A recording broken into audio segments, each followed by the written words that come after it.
thank the member for his question, also the chair of the committee, who welcomed me warmly. So yeah, I have a law degree, I get it, I know what this means. We were going to strike this down, government needs to act, we need a new provision. Sure, that all makes complete sense to me, and we need to act, and so I am in agreement with the member on that point. But, here we go. Time me. Click. C2, that a person is a child born after September 4th, 1951 and before April 17th, 1985 of a parent entitled to be registered under Section 6 sub 1 sub C.1. Done.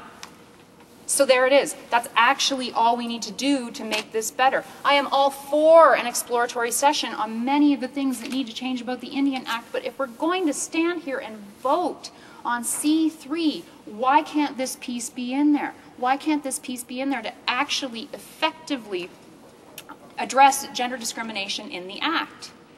It's not onerous. It's not really time-consuming. How long did that take me? 30 seconds? We know what the answer is. I don't understand what's happening. It's sort of stubborn head in the sandness not to seize this opportunity to at least do this. Note, we don't have a motion about Section 9. Note, we don't have a motion about addressing the lack of funding, the funding that would be necessary in order to process applications. We don't have a motion about those things. Let's have an exploratory process about those things. I don't even know if Section 9 would stand up to a charter challenge, to be frank. We are just talking about one simple, tiny passage that could change everything and prevent what will be more injustice for women under the Indian Act, just exacerbating the historical injustice that they've already faced. Thank you, Madam Speaker. Questions and comments? Questions?